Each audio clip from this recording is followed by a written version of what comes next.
जय जिनेन्द्र सभी को।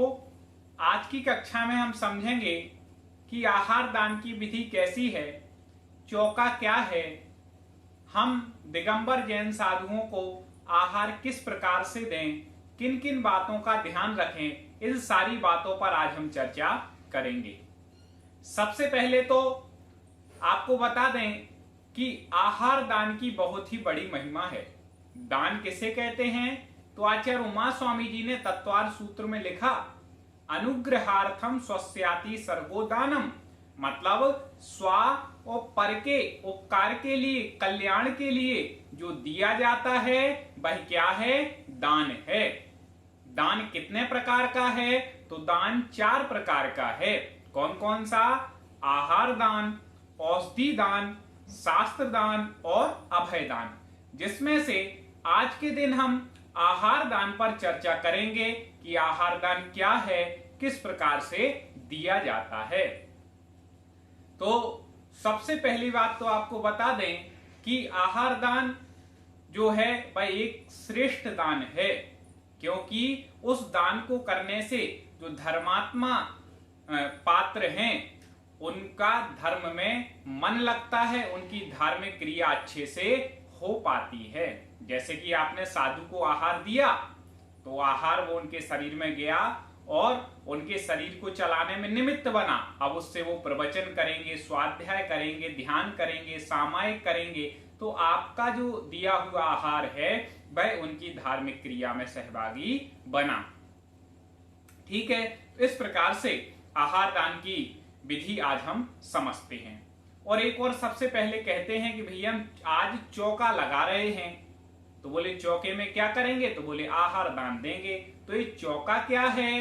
तो चौका मतलब 4 प्रकार की शुद्धि। कौन कौन सी है? वह है द्रव्य शुद्धि, क्षेत्र शुद्धि, काल शुद्धि और भाव शुद्धि। द्रव्य, क्षेत्र, काल, भाव की शुद्धि, इन 4 की शुद्धि ही क्या है? चौका है। इसमें फिर 4 और आते हैं इसी के भेद प्रभेद में, तो वो आगे इस वीडियो में हम चर्चा करेंगे।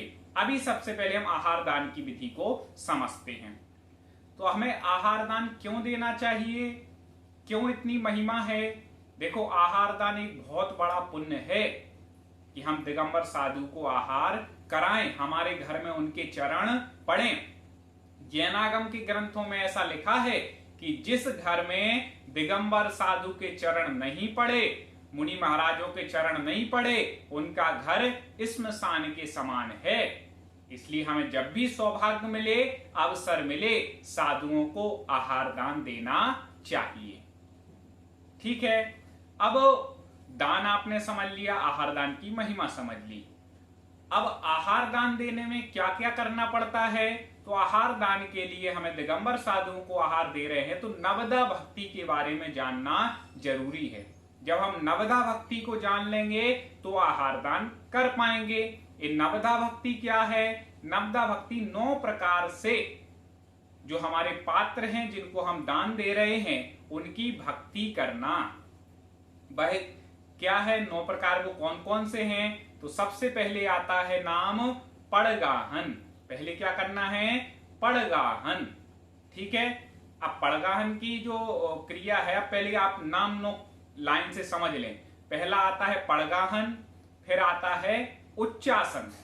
ठीक है, क्रम से पूरा हमने आज चार्ट बनाया आपको समझाने के लिए। पड़गाहन, उच्चासन, फिर पाद प्रक्षालन। पाद प्रक्षालन के बाद पूजन, पूजन के बाद नमोस्तु। ठीक है, 5 हो गई। फिर मन शुद्धि, वचन शुद्धि, काय शुद्धि और आहार जल की शुद्धि, 4। तो 5 और 4 कितनी हो गई? 9। ठीक है, पड़गाहन, पड़गाहन, उच्चासन 2 हो गई, पाद प्रक्षालन, पूजन, नमोस्तु, मन शुद्धि, वचन शुद्धि, काय शुद्धि, आहार जल की शुद्धि। इस प्रकार से नवदा भक्ति होती है और इसी पूर्वक हमें आहार देना चाहिए। पहली है पड़गाहन। हम हर चीज को आपको समझा रहे, 9 भक्तियों को हमें कैसे करना है, क्या क्या गलतियां लोगों से होती हैं जिससे बचना है। सबसे पहले तो हम जैसे साधु महाराज को पड़गाहन करने जा रहे हैं समाज में अलग अलग तरह की व्यवस्था समिति द्वारा बताई जाती है कि आप मंदिर से पड़गाहन कर लें, कई बार घर के द्वार पर ही खड़े होकर के पड़गाहन करना है, तो अलग अलग विधि हैं।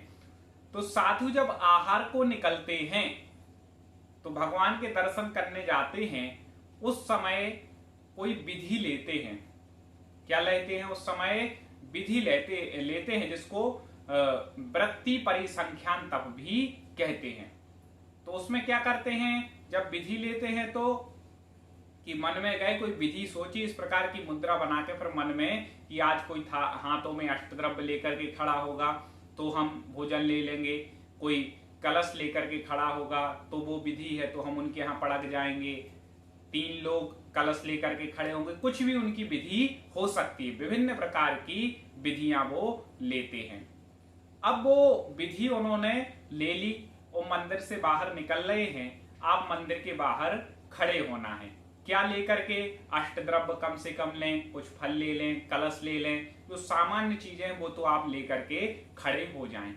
कितने लोग हों, जैसी व्यवस्था हो, जैसी वहां की अनुकूलता हो, ठीक है, कम से कम 3 लोग तो रहें, स्त्री पुरुष कम से कम 5 लोग हों, 7 लोग, जैसी अनुकूलता हो। बहुत ज्यादा भीड़ भी नहीं करना है और ऐसा नहीं कि सिंगल ही खड़े हैं, ऐसा नहीं करना है।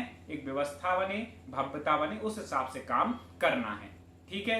ये कोई नियम नहीं है कि 3 ही का हो, कि 5 का, कि 1 का। हम तो एक आपको समझा रहे हैं कि आप क्या करें। जो लोग पहली बार लगा रहे, जिन्हें नहीं पता, नहीं तो आप कमेंट में बोलो कि उन महाराज जी ने ऐसा बताया था, आप बोल रहे इतने लोग खड़े हो हमारे यहाँ, इतने, ये सब कुछ बातें नहीं हो रही। यहाँ आपको समझाया जा रहा है, आपको खुद की बुद्धि लगानी है, ठीक है। हर जगह की आहार दान की थोड़ी बहुत विधि में अंतर है, लेकिन एक आगम के अनुकूल जो हमारे एमपी में, हमारे जबलपुर में चलती है, उस हिसाब से हम आपको थोड़ा बतला दे रहे हैं, ठीक है। बाकी नवदा भक्ति तो एक ही है, वो सब जगह एक सी होती है, और बड़े जो समितियों की व्यवस्था वो अलग अलग रह सकती है। तो पड़गाहन करने हम पहुंच गए और महाराज श्री जैसे ही मंदिर से निकले तो अपन को सबसे पहले क्या बोलना है, ऐसे झुक जाना है बिल्कुल। जो हाथों में कलश जो भी लिए हैं तो झुक करके विनय पूर्वक, ठीक है, अच्छे मुस्कुराते हुए, और हे स्वामी, अब मान लो दिगंबर साधु आ रहे हैं तो अपन को क्या बोलना है, हे स्वामी, हे स्वामिन, हे स्वामिन, नमोस्तु नमोस्तु नमोस्तु, हे स्वामिन, नमोस्तु नमोस्तु नमोस्तु, ऐसे बोलते जाना है, बुआते जा रहे हैं। यदि वो आपके नजदीक आ गए हैं तब आपको बोलना है, हे स्वामिन, अत्र अत्र अत्र, तिष्ठ तिष्ठ तिष्ठ। अब वो आकर के आपके सामने बिल्कुल खड़े हो गए, प्रसन्न हो जाएं कि उनकी विधि आपके पास मिल गई, वो आकर के खड़े हो गए हैं। फिर तिष्ठ तिष्ठ, हे स्वामी, मन शुद्धि, वचन शुद्धि, काय शुद्धि, आहार जल शुद्ध है, 3 उनकी प्रदक्षिणा देनी है। दिगंबर साधु की अभी हम विधि बतला रहे हैं, ठीक है। 3 अपन ने क्या दी, उनकी प्रदक्षिणा दी, परिक्रमा दी। 3 परिक्रमा देने के बाद, हे स्वामी, मन शुद्धि, वचन शुद्धि, काय शुद्धि, आहार जल शुद्ध है, भोजनशाला में प्रवेश कीजिए। जो आपके घर में भोजनशाला है, अपन वहां भोजनशाला की बात कर रहे हैं, वो भोजनशाला है उस समय, ठीक है। उस समय कोई किचन नहीं है या कुछ नहीं, भोजनशाला में चलिए प्रवेश कीजिए। तो आप 1-2 लोग जो है, जो रास्ता दिखाने वाले हैं, देखने वाले, कहीं कोई दिक्कत ना हो, आगे चले जाएं, और सब लोग विनय पूर्वक महाराज श्री के पीछे पीछे चलते जाएं। यदि इसकी जगह कोई छुल्लक जी लग या माता जी हैं, तो यदि आरिका माता जी हैं तो आपको बोलना है पड़गाहन में, हे माता जी, वंदामी वंदामी वंदामी, इस प्रकार से आपको बोलना है। फिर नजदीक आ जाएं तो वही, हे माता जी, अत्र अत्र, तिष्ठ तिष्ठ, ठीक है, ये बोल करके फिर मन शुद्धि, वचन शुद्धि, काय शुद्धि, आहार जल शुद्ध बोल करके और उनको घर की ओर ले जाना है। एलक छुल्लक जी की भी इसी प्रकार से आपको उन्हें क्या बोलना है, हे स्वामी, इच्छामी इच्छामी इच्छामी, इस प्रकार से उनको संबोधन करना है और आगे की क्रिया करनी है। अलग अलग कुछ पंथ जो अपने यहाँ हैं तो अलग अलग थोड़ी सी विधि है, लेकिन नवदा भक्ति है वो सेम है, ठीक है। तो आप लोग आगम के अनुसार करें, सारी क्रिया बहुत अच्छे तरीके से करें। अब हम मान लो दिगंबर साधु को ले जा रहे हैं, इस प्रकार से ले गए और जैसे ही अपन दरवाजे पर पहुंच गए। अब दरवाजे पर जैसे ही पहुंचे तो साधु महाराज तो अपने कमंडल से पैर धो लेंगे, ठीक है। आपको ये देखना है कि आप जिस रास्ते से ले जा रहे हो वहां पर गंदगी ना पड़ी हो, कुत्ते वगैरह इधर उधर ना घूम रहे हो, नहीं तो कोई छिल जाए, कुछ कर दे, कोई दिक्कत हो जाए, ठीक है, कोई जीव मरा हुआ रास्ते में ना पड़ा हो। ये सारी बातें आपको देखनी है, और भी जो रहती हैं तो मूल बातें हैं कि आपको देखनी उस रास्ते से ले जाएं, बहुत लंबा ना हो, नहीं तो साधु महाराज अब आप 3 किलोमीटर ले जाओ परेशानी हो जाएगी, गर्मी का मौसम हो तो और दिक्कत 1-2 किलोमीटर में। तो वो सब आप देख करके और साधु महाराज को अपने घर पर ले जाएं, और ले जा करके जैसे ही आपके द्वार पर पहुंचेंगे वो अपने पैर धोकर की शुद्धि करते हैं। तो आप लोग भी सब लोग बाहर क्या करें, एक बाल्टी में और ऐसे डंका वगैरह रख करके जो प्राशुक जल हो वो रख दें। तो जितने भी चौका वाले हैं, जितने भी लोग आहार दान देने के लिए आ रहे हैं, वो क्या करें, जब घर के अंदर प्रवेश करें तो उससे पहले पैर धो लें। इस प्रकार से महाराज जी का आपने अच्छे से पड़गाहन कर लिया। अब जैसे ही महाराज जी ने पैर धोए उसके बाद आपको फिर द्वार पे खड़े होकर के बोलना है, ठीक है, क्या, हे स्वामी, मन शुद्धि, वचन शुद्धि, काय शुद्धि, आहार जल शुद्ध है, भोजनशाला में प्रवेश कीजिए। क्योंकि अब वो द्वार पे आ गए आपके, तो अब गृह प्रवेश कीजिए आप भोजनशाला, इस प्रकार से आप बोल सकते हो, वो आकर के प्रवेश कर जाएंगे। तो पहली जो पड़गाहन की क्रिया है नवदा भक्ति में, वो आपने पूरी कर ली। अब दूसरी क्रिया यहां से प्रारंभ होती है, तो वहां पर आपको पाटा लगा करके रखना है, ठीक है। उच्चासन के लिए क्या, एक पाटा लगा लें लकड़ी का, उसको पहले से देख लें कि हिल ना रहा हो, नहीं तो साधु आ गए उसके बाद देख रहे अरे तो हिल्ला, फिर कुछ लगा रहे, नहीं, पहले से व्यवस्था बना के रखें। अच्छा बड़ा सा थोड़ा पाटा हो जिसमें आराम से वो बैठ सकें, सारी व्यवस्थाएं हो आप पहले से करके रखें, और पाटा लगा करके रख लें। और फिर उनके लिए कहें, हे स्वामी उच्चासन ग्रहण कीजिए। अब दूसरी जो नवदा भक्ति है वह क्या है, उच्चासन, तो उनके लिए उच्चासन दें। अब वो उच्चासन पर क्या हो जाएंगे, विराजमान हो जाएंगे। अब उच्चासन पर बैठ गए मान लो साधु, फिर उसके बाद आपको क्या करना है, आपको एक और ऐसे सामने पाटा लगा करके अष्टद्रव्य की जो थाली थी, ठीक है, अष्टद्रव्य की जो थाली थी वो सारी व्यवस्थाएं बनानी है। उससे पहले पाटा लगा लें, पाटे में क्या करें, पाटे के सामने जैसी भी व्यवस्था आपकी बने वो आपकी व्यवस्था है, जल ले लें और एक खाली थाल ले लें, ठीक है। आपके पास जैसा भी बर्तन हो, चांदी का हो चांदी का, जिससे आप करना चाहें तो महाराज जी के समक्ष ले जाएं, वो पैर को उनके पाद प्रक्षालन करें, ठीक है। पाद प्रक्षालन करने के बाद गंदोदक लगा लें, सब लोग हाथ धो लें। फिर जो अपन ने सामने पाटा लगाया है, ठीक है, पूजन के लिए लगाना था, पाद प्रक्षालन किया, उसके बाद हमें क्या करनी, पूजन। पहले उच्चासन दिया, फिर पाद प्रक्षालन किया, पाद प्रक्षालन के बाद पूजन, वो भी एक पूजन का ही अंग है। तो पूजन अपन को अष्टद्रव्य से करनी है। अब कई लोग बोले अष्टद्रव्य से पूजन कैसे करें, या उस समय घबरा जाते हैं, कई लोगों में बनती नहीं, अर्घ पड़ते। तो देखो अब समय होता है, महाराज जी का समय हो रहा है, उतना समय भी नहीं, तो अब लंबी पूजा नहीं करेंगे, पूरी पढ़ते जा रहे 15-20 मिनट लगा दे, नहीं, उस समय आप संक्षेप में पूजा कर सकते हैं।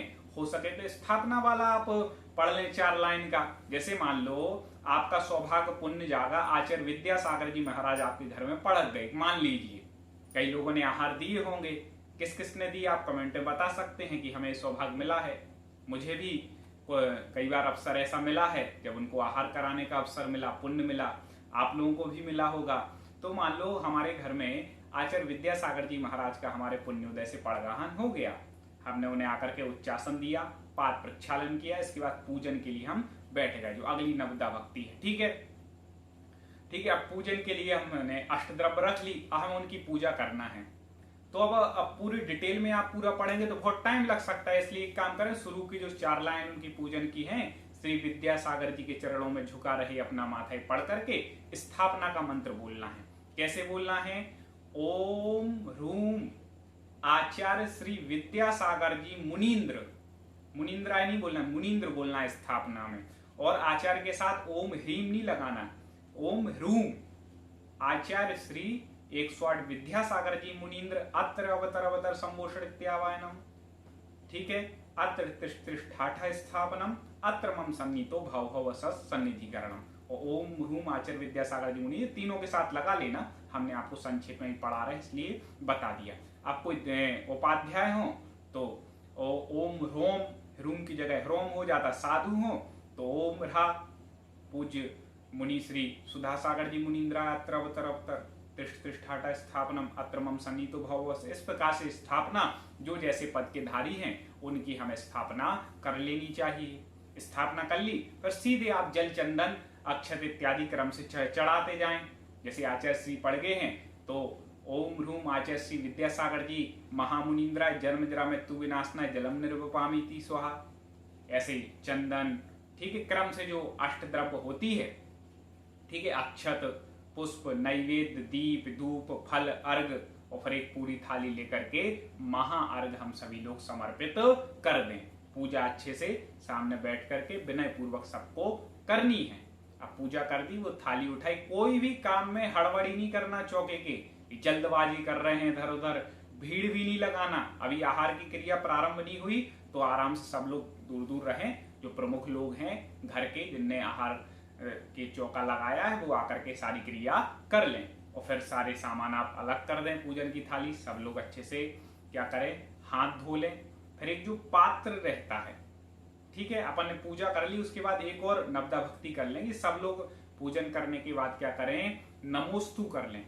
ठीक है, पूजन करने का नमोस्तु जो है सब लोग एक साथ बोले, हे स्वामी नमोस्तु नमोस्तु नमोस्तु। फिर नमोस्तु करने के बाद क्या करें कि जो आपने भोजन में बनाया है, आहार दान में जितनी भी सामग्री बनाई है, तो उनको छोटी छोटी कटोरी में थोड़ा थोड़ा निकाल लें और फिर महाराज श्री के सामने ला करके उन्हें थाली दिखाएं। अब जो उनकी प्रकृति के अनुसार जो उन्हें लेना होगा, जो उनका नियम नहीं होगा जितना जैसा, तो वो जो जो चीज अलग करवाते जाएं उसको आप अलग करते जाएं, वो सारा करते जाएं। या और जिसने बनाया है आहार, जिसको जानकारी है कि इसमें क्या है, वो व्यक्ति थाली दिखाए तो महाराज जी को बोल के बताते जाए। ठीक है, स्पष्ट बोले और जो उसमें जैसा मिला हुआ है या जो जो चीज है, ऐसा नहीं बहुत स्लो बोल रहा है, बहुत है, बिल्कुल स्पष्ट शब्द कि महाराज श्री ये उड़द की दाल है, महाराज श्री अरहर की दाल है, लौकी की सब्जी, स्पष्ट आप बोलते जाएं। वो जो अलग करवाते जाएं वो सारी चीजें आप उनको दिखा दें। फिर महाराज जी ने जो अलग करवाया उन सामान को वहां से अलग कर दें और जो उनने रखा था तो उसको आप चलाने की तैयारी यहाँ पर कर लें। ठीक है, अब महाराज जी को हमने थाली भी दिखा दी। थाली दिखाने के बाद आप सभी को क्या करना है कि आप सब लोग इकट्ठे हो जाएं। सब लोग इकट्ठे होने के बाद महाराज श्री से क्या बोलना है, हे स्वामिन या हे महाराज श्री, मन शुद्धि, वचन शुद्धि, काय शुद्धि, आहार जल शुद्ध है। चार ही अपन को शुद्धियां बोल ली थी ना नवदा भक्ति बोल करके, हे स्वामिन मुद्रा छोड़ अंजुलि बांध आहार ग्रहण कीजिए। ये चीज अपन को बोलनी है कि जो मुद्रा थी आहार मुद्रा उसको छोड़ के अंजुलि बांध करके आहार ग्रहण करें नमोस्तु करके। और जो आप एक पात्र रख दें नीचे जहां पर साधु महाराज बैठे हैं, वहीं पर एक कोई बड़ा सा पात्र, ऊपर से कोई छन्ना वगैरह ऐसा कुछ लगा करके जिससे जो जल वगैरह हाथ धोएं तो नीचे उसमें जा सके, तो पात्र रख लें। अब उसके बाद महाराज श्री के हाथ धुलाएं सबसे पहले। ठीक है, आपने क्या किया कि हाथ धुला दिए सब लोगों ने, अच्छे से हाथ धुला दिए। यदि उन्हें बेसन वगैरह की आवश्यकता है तो पहले से रख लें, बेसन वगैरह से हाथ धुलाएं, वो जैसा निर्देश दें वैसा करें। और फिर महाराज श्री अपना कायोत्सर्ग करेंगे। ठीक है, फिर उसके बाद वो क्या करेंगे, कायोत्सर्ग करने के बाद आप लोग बिल्कुल नमोस्तु वगैरह सब करके क्रिया करके फिर महाराज श्री खड़े हो जाएंगे अपने आसन पर। खड़े होकर के हमारे दिगंबर साधु आहार लेते हैं। खड़े होकर के क्यों लेते हैं, खड़े होकर के इसलिए लेते हैं क्योंकि उनका नियम है कि जब तक वो खड़े होकर के ऐसे आहार ले पाएंगे तभी तक आहार लेंगे। जिस दिन उनमें शक्ति नहीं रहेगी कि वो खड़े हो सकते हों, फिर आहार जल का त्याग कर देंगे। साधु अपने शरीर को पोषण करने के लिए भोजन नहीं लेते। खड़े होकर के कभी अच्छे से फुल पेट बहुत अच्छे से भोजन नहीं हो पाता है। ठीक है, तो इस प्रकार से साधु महाराज लोग अपने खड़े होकर के आहार लेते हैं। फिर उन्हें आहार चलाएं। अब आहार किस क्रम में चलाएं, तो सामान्य जो क्रम चलता है, वैसे अलग अलग साधु जो जिस क्रम में ले रहे हो, लेकिन सामान्य जो क्रम है, पहले जल चलाते हैं, फिर दूध चलाते हैं। ठीक है, फिर इसके बाद ग्रास वगैरह चलाते हैं। हमने एक क्रम यहाँ पर नोट किया है जो सबसे ज्यादा प्रचलन में है। ठीक है, उसके हिसाब से हम आपको बतला दे रहे हैं कि आपको क्या क्या चलाना है। सबसे पहले जल चला दिया, दूध चला दिया, ग्रास चला दिए। ग्रास मतलब आपने जो रोटी बनाई है उसके ग्रास कर लें। सब सामान को शोधना है, लेकिन जितना भी आप सामान चला रहे हैं, चलाने से पहले एक बार प्रकाश में, ठीक है, क्योंकि चौका भी आपको कैसे लगाना है, भोजन भी आपको सूर्य के प्रकाश में पकाना है, और महाराज जी को भी आहार देना है वो सूर्य के प्रकाश में ही देना है, क्योंकि लाइट हमारे महाराज श्री लोग लाइट में बने हुए भोजन को और लाइट में खड़े होकर के भोजन नहीं लेते हैं। और ये भी ध्यान रखना है कि कोई ऐसी जगह खड़ा ना हो जाए कि धोखे से उससे बटन दब जाए, ऐसा नहीं करना है, नहीं तो फिर दिक्कत आ जाएगी, अंतराय मान लेंगे वो। ठीक है, बाल इत्यादि देख लेना है कि कोई भोजन में बाल वगैरह तो नहीं गिर गया। भोजन बनाने वालों को भी ध्यान रखना है कि बालों को बांध करके और पूरे मतलब वो करके सब लोगों को सिर ढक करके आहार देना है। ये सारी बातें अभी हम आगे बता रहे हैं, खैर कि क्या क्या बातें ध्यान रखनी है, जो हम वो बताएंगे उसमें ध्यान रखना। ठीक है, तो इतनी क्रिया अपन ने कर ली। हम आपको बतला रहे थे कि सबसे पहले जल चलाना है, फिर आपको दूध, फिर ग्रास चलाने हैं, ठीक है, रोटी के, फिर उसके बाद फल, जूस, ड्राई फ्रूट्स वगैरह, चावल इत्यादि जो होता है वो चलाएं। ठीक है, अब साधु की आप देख लें कि उनका भी मतलब प्रकृति कैसी है, उनका स्वास्थ्य कैसा है, या वो क्या ले रहे हैं। सामान्य क्रम हमने आपको बतला दिया कि आपको ये चलाना है। ठीक है, तो इस प्रकार से अपन साधु महाराज को एक एक करके जितने लोग हैं चौके में आहार दान देते जाएं क्रम से, भीड़ भाड़ ना करें। कोई बाजू वाला दे रहा है तो उससे ईर्ष्या ना करें, प्रसन्नता हो कि देखो इसको आहार दान का सौभाग्य मिल रहा, हमें भी मिल रहा है, तो सबको आहार दान देने का अच्छे से अवसर प्रदान आप लोग करें। अब साधु महाराज को आपने क्या कर लिया, आहार दान करा लिया, अच्छे से सब कुछ चला दिया। जबरदस्ती ना करें बहुत ज्यादा, ठीक है, विनय बनाए रखें, वो साधु महाराज हैं, जबरदस्ती ना करें। उनकी जैसी प्रकृति होगी शरीर की, जैसी उन्हें अनुकूलता होगी वो अपने हिसाब से आहार लेंगे। ज्यादा हट करेंगे और कोई चीज आपने दे दी हट में, उन्हें नहीं पची तो फिर दिक्कत होगी उनके शरीर में, इसलिए इस बात का भी हमें ध्यान रखना चाहिए। हाँ, थोड़ी बहुत आप कर सकते हैं क्योंकि हमारे गुरु हैं। तो जैसे माँ कहा है कि साधुओं को आहार कैसे कराना चाहिए, तो कहा कि जैसे माँ अपने बेटे को आहार कराती है ना, वैसे ही करानी चाहिए। तो अपनी बुद्धि से, विवेक से आप काम करें। अब आपको जो कुछ बातों का ध्यान रखना है वो हम आपको बतला दे रहे हैं चौके के समय। तो आपकी हमने आहार दान की विधि बतला दी। सामान्य विधि तो यही है कि नवदा भक्ति करना, लेकिन बीच बीच में हम कुछ बातें आपको बतलाते रहे हैं। ठीक है, अब आपको बतला दें कि जो पहली बार चौका लगा रहे, जिनने कभी नहीं लगाया है, उनके लिए हमने मुख्य वीडियो बनाया है। तो अब आपको बता दें, हो सकता है कुछ एक आध बातें छूट गई हो तो क्षमा करना। विधि बहुत बड़ी है, अलग अलग क्रियाएं अलग अलग प्रदेशों में थोड़ी बहुत चलती हैं, लेकिन नवदा भक्ति सब बराबर है। तो इस प्रकार से अब आपको ध्यान कौन कौन सी बातें रखनी है। साधु महाराज को आहार कराए, आहार करने के बाद वो बैठ जाते हैं, उनके हाथ वगैरह धुला दें, मुख शुद्धि वगैरह जैसे नमक वगैरह जो कर रहे हैं करें, फिर उनको पीछी दें, ठीक है, उनके कमंडल में जल भर दें, फिर मंदिर जी तक उनको छोड़ने के लिए भी जाना है। ठीक है, पीछी कमंडल अपन ने सब पीछी दे दी, आरती करें उनकी। ठीक है, आरती करने के बाद यदि कोई उपदेश मिलता है तो बोले, नहीं तो खड़े होकर के पीछे पीछे उनके साथ मंदिर जी तक उन्हें छोड़ना है जहां पे उनका निवास है। फिर 2 मिनट बैठ के कहें कि हे स्वामी, आज हमारा सौभाग्य है कि आपके चरण हमारे घर में पड़े, हमें धर्म के मार्ग पर आगे बढ़ने के लिए कुछ उपदेश दें। तो उनसे कुछ यदि उपदेश मिलता है तो उसको ग्रहण करें, नहीं तो नमोस्तु करके वापस घर पे आए। अब ये तो अपन ने कर ली सामान्य विधि। हमें ध्यान क्या क्या रखना है। सबसे पहली बात तो हमें ध्यान रखनी है कि हम जो आहार में वस्तुएं दे रहे हैं वो मर्यादित हों।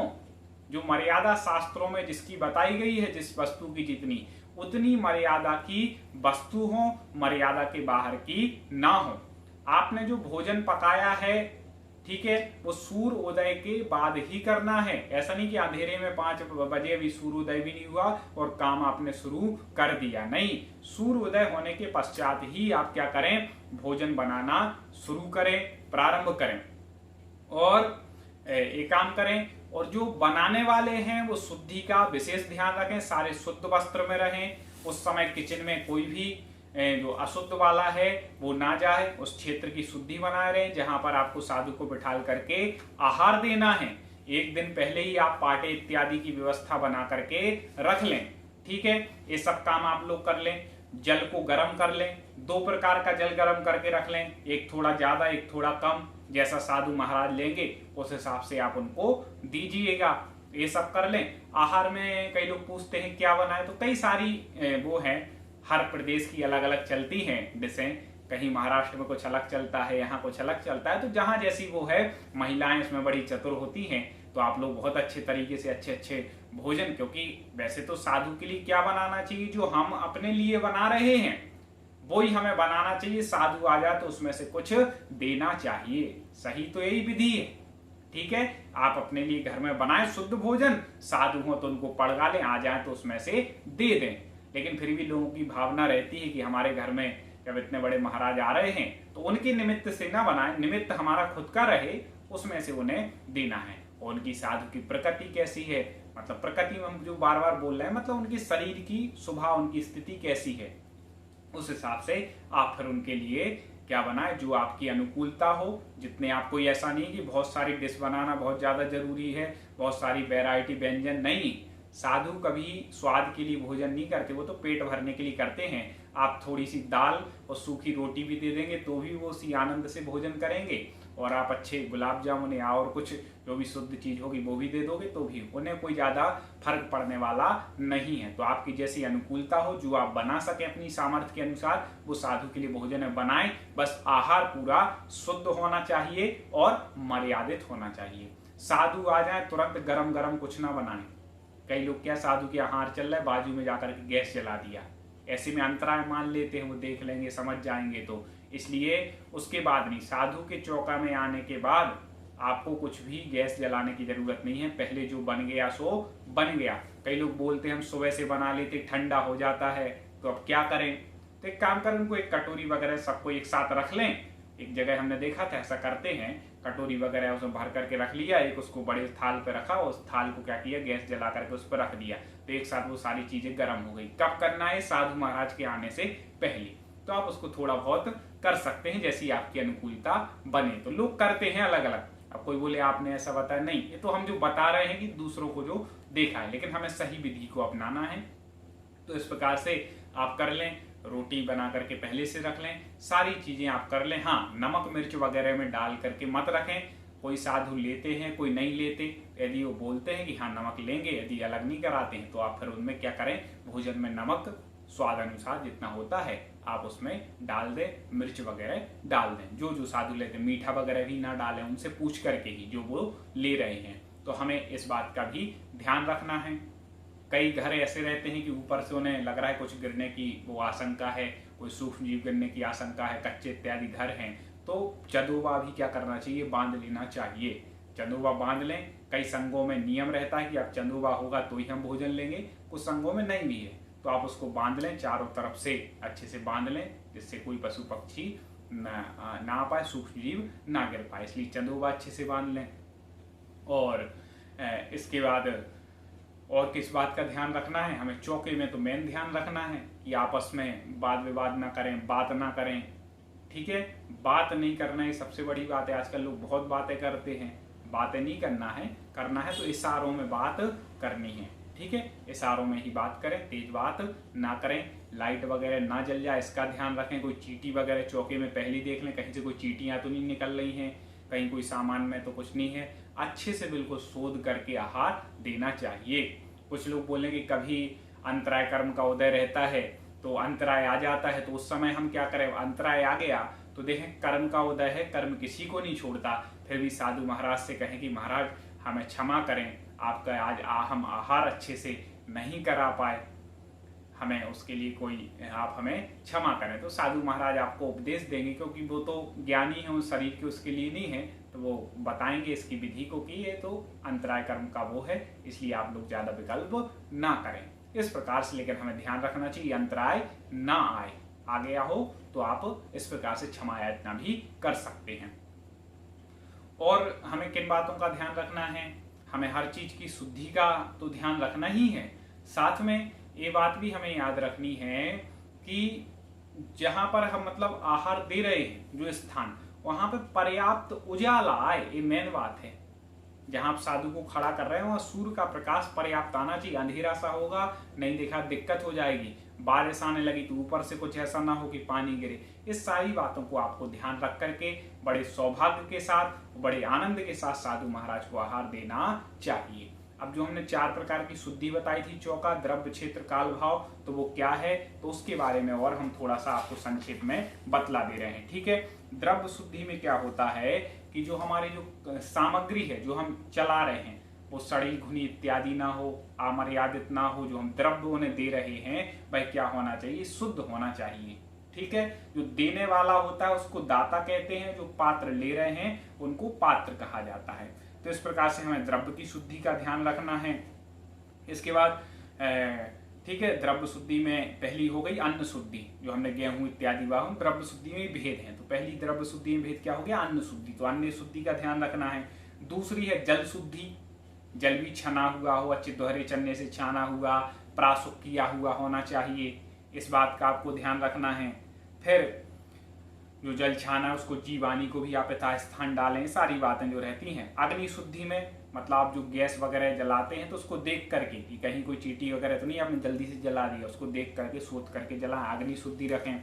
इसके बाद इसमें चौथी शुद्धि आती है, द्रव्य शुद्धि के अंतर्गत बतला रहे हैं, वह है कर्ता शुद्धि, मतलब भोजन जो बनाने वाला है वो शुद्ध होना चाहिए, नहा धो करके शुद्ध वस्त्र पहन करके।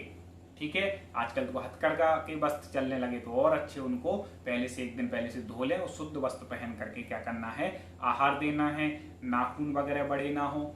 इसके बाद नेल पॉलिश वगैरह जो लगाते हैं सभी गंदी चीजें वो हाथ पांव में ना लगी हों, क्योंकि ये गलत वस्तुओं से मिलकर के बनती हैं, तो ये सब कुछ ना लगी हो, लिपस्टिक वगैरह ना लगाएं, सब बातों का ध्यान रखना है। तो इस प्रकार से इसमें द्रव्य शुद्धि के अंतर्गत हमें 4 शुद्धियों का ध्यान रखना है, अन्न शुद्धि, जल शुद्धि, अग्नि शुद्धि और कर्ता शुद्धि। फिर इसके बाद अगली है दूसरी क्षेत्र शुद्धि। क्षेत्र शुद्धि मतलब स्थान जो है, ठीक है, तो रसोई में एक तो अच्छा स्थान रखें पर्याप्त। इसके बाद उसमें क्या क्या रखनी है, तो एक तो प्रकाश शुद्धि के अंतर्गत रखना है कि पर्याप्त प्रकाश आए। ठीक है, वायु शुद्धि मतलब वहां पर हवा आती है, ऐसा नहीं घुटन हो, पूरे में हवा भी आती रहे। स्थान शुद्धि में आवागमन, जो आप जहां पर उन्हें खड़े कर रहे हैं तो सार्वजनिक आवागमन ना हो कि लोग वहां से निकल रहे हैं। ठीक है, ऐसा स्थान होना चाहिए, स्वच्छ हो, धुला हुआ हो, तो स्थान शुद्धि होगी। फिर इसमें चौथी लेंगे इसी के अंतर्गत दुर्गंधता से रहे, मतलब जहां पर आप आहार करा रहे हो आसपास कोई ऐसी दुकानें ना हो जहां से दुर्गंध आए, कुछ ऐसी चीजें मिलती हों, आपके घर में कहीं से दुर्गंध ना आ रही हो, ये सब बातों का आपको ध्यान रखना है। इसके बाद तीसरी है काल शुद्धि। काल शुद्धि मतलब योग्य समय होना चाहिए आहार का, अकाल में आहार नहीं कराना कि उनके सामयिक का समय है, 12:30 बज गए हैं, 12 बज गए, आप उन्हें फिर पड़ रहा रहे, तो ऐसे नहीं होना चाहिए। इसके अंतर्गत आता है ग्रहण काल शुद्धि, मतलब चंद्र ग्रहण, सूर्य ग्रहण इत्यादि ना हो उस समय आहार नहीं कराने हैं। शोक काल शुद्धि मतलब शोक, दुख या मरण आदि का काल ना हो, कि आपके आजू बाजू आपके घर में कहीं भी किसी के मरण हो गया है वहीं पे और आप आहार करा रहे, ऐसा ना हो। रात्रि काल मतलब रात्रि का समय ना हो, क्योंकि रात को नहीं लेते। और प्रभावना काल मतलब धर्म प्रभावना था, उत्सव का काल ना हो, कोई बड़ा उत्सव चल रहा हो, उनके प्रवचन का समय आपको नहीं, महाराज हमारी तो अभी का अनुकूलता है, आप तो अभी उठ जाओ आहार पे, हम बाद में नहीं कर पाएंगे, तो ऐसे नहीं, उनकी काल को देख करके, समय की मर्यादा को देख करके हमें आहार देना है। अगली अंतिम है भाव शुद्धि। ठीक है, प्रत्येक के अंदर ये 4 शुद्धि आ रही है अंतर्गत। भाव शुद्धि में कि हमें अपने सबसे पहले उन पात्र के प्रति जिनको हम दे रहे हैं उनके प्रति बहुमान होना चाहिए, वात्सल्य होना चाहिए, और भी कोई दाता आ जाते हैं अड़ोस पड़ोस के देने के लिए तो उनके प्रति भी परिणाम अच्छे रखें। इसके अंतर्गत क्या आता है, वात्सल्य भाव मतलब सबसे वात्सल्य का भाव रखें, करुणा का भाव, सबके ऊपर दया का भाव रखें। फिर तीसरा है विनय भाव, मतलब सबके प्रति विनय का भाव रखें। और दान भाव मतलब कसाय रहित होकर के, हर्ष सहित होकर के वस्तु का दान देना चाहिए। ठीक है, एक बात आपको बता दें कि साधु के लिए कभी भी वो ये नहीं सोचते हैं कि कोई हमें वैरायटी बनाए, बहुत ज्यादा वस्तुएं आहार में हो, तो अपने पेट भरने के लिए भोजन करते हैं। तो आपके लिए जैसी अनुकूलता हो, बस आपका कर्तव्य है कि उनके स्वास्थ्य को देख करके हिसाब से आप उनको आहार दान कराएं। ठीक है, इन बातों का ध्यान रखें। और जब भी आपके नगर में कोई साधु आए, ऐसा अवसर आए, मुख्यतः हमने मुनि को लेकर के विधि का कथन किया है, इसी प्रकार से कुछ थोड़ा बहुत सुधार करके आरिका इलक छुल्लक जी जो भी आपके यहाँ पात्र आए आप उनको आहार कराएं। पात्र 3 प्रकार के हैं, उत्तम पात्र दिगंबर साधु, मध्यम पात्र आरिका माता जी, ठीक है, इलक छुल्लक जी, छुल्लिका जी और जघन्य और भी वृत्ति जो वृत्ति प्रथमाधारी होते हैं वो सब मध्यम पात्र में आते हैं। उत्तम में मुनि, फिर मध्यम में आरिका, छुल्लिका, एलक, छुल्लक, प्रथमाधारी सब कुछ। जघन्य पात्र में सामान्य, अवृत्ति, सम्यक दृष्टि जीव हैं। इस प्रकार से वो जघन्य पात्र में आते हैं। तो 3 पात्रों को आप आहार दान दे सकते हैं। जिस पात्र को दोगे उसका उतना बड़ा फल है। जितना बड़ा पात्र होगा उतना बड़ा आहार दान देने का फल है।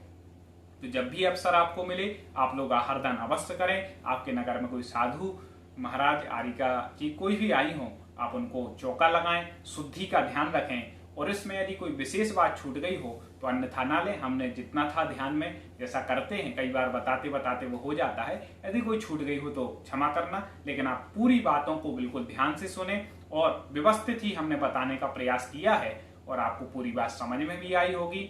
और आपके कोई मन में प्रश्न हो चौके से संबंधित तो कमेंट बॉक्स में पूछ सकते हैं। सभी के लिए जय जिनेंद्र।